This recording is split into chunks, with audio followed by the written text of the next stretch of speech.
بسم اللہ الرحمن الرحیم۔ ناظرین، آج کا 5واں اور آخری ویلاگ ہم آپ کی خدمت میں پیش کر رہے ہیں، اور پیج ہے 366، وہی پیج جا رہا ہے، اعتدال امت کی حقیقت،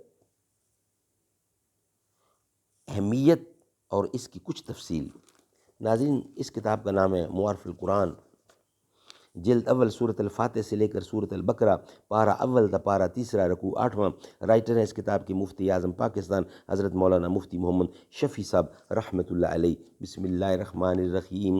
الحمد للہ وکفیٰ وسلام علی عبادہ الذین اصطفیٰ۔ قال النبی صلی اللہ علیہ وسلم، خیرکم من تعلم القرآن وعلمہ۔ بہترین لوگ وہ ہیں جو خود بھی قرآن پڑھتے ہیں اور دوسروں کو پڑھاتے ہیں۔ ہم پرورش لوح و قلم کرتے رہیں گے، ہم پرورش لوح و قلم کرتے رہیں گے، جو دل پہ گزرتی ہے رقم کرتے رہیں گے۔ کچھ اصولوں کا نشہ تھا، کچھ مقدس خواب تھے، ہر زمانے میں شہادت کے یہی اسباب تھے۔ اسباب غم عشق بہم کرتے رہیں گے، ویرانی دوراں پہ کرم کرتے رہیں گے۔ ہاں تلخی ایام ابھی اور بڑھے گی، ہاں اہل ستم مشق ستم کرتے رہیں گے۔ اعتدال امت کی حقیقت، اہمیت اور اس کی کچھ تفصیل۔ اعتدال کے معنی اور حقیقت کیا ہیں؟ وصف اعتدال کی یہ اہمیت کیوں ہے کہ اس پر مدار فضیلت رکھا گیا؟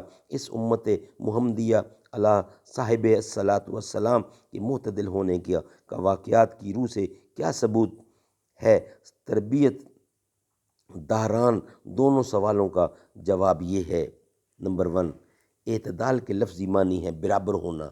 یہ لفظ عدل سے مشتق ہے، اس کے معنی بھی برابر کرنے کے ہیں۔ نمبر 2، وصف اعتدال کی یہ اہمیت کہ اس کو انسانی شرف و فضیلت کا معیار قرار دیا گیا۔ ذرا تفصیل طلب ہے، اس کو پہلے ایک محسوس مثال سے دیکھیے۔ دنیا کے جتنے نئے اور پرانے طریقے جسمانی صحت و علاج کے لیے جاری ہیں، طب یونانی، ویدک، ایلوپیتھک، ہومیوپیتھک وغیرہ، سب کے سب اس پر متفق ہیں کہ بدن انسانی کی صحت اعتدال مزاج سے ہے، اور جہاں یہ اعتدال کسی جانب سے خلل پذیر ہو، وہیں بدن انسانی کا مرض ہے۔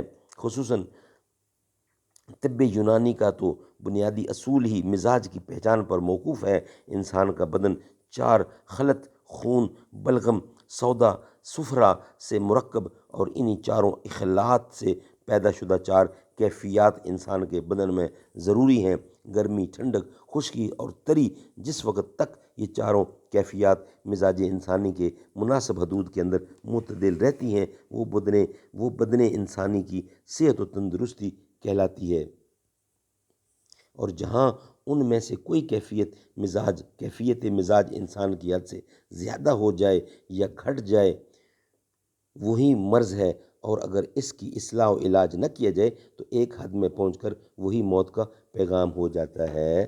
سبحان اللہ۔ ناظرین، آج کے 5 ویلاگ کمپلیٹ ہوئے۔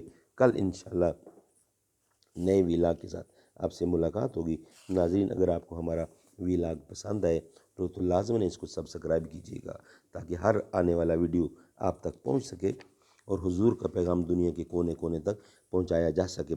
رب کی پیاری عطا سید فاطمہ، جان خیر الورا سید فاطمہ، جس نے کی عمر بھر اطاعت کبریا، وہ علی کی وفا سید فاطمہ۔ لاڈلے جن کے پیارے حسین و حسن، وہ خدا کی رضا سید فاطمہ۔ تذکرہ کیا بیاں ہو زباں سے میرے، رتبہ تیرا بڑا سید فاطمہ۔ ناز کرتی ہے جس پر زمین و زماں، ہے وہ صدق و صفا سید فاطمہ۔ کہہ اٹھا دل یہ سمدانی کا عشق میں، تجھ پہ جاں ہے فدا سید فاطمہ۔ رب کی پیاری عطا سید فاطمہ، جان خیر الورا سید فاطمہ۔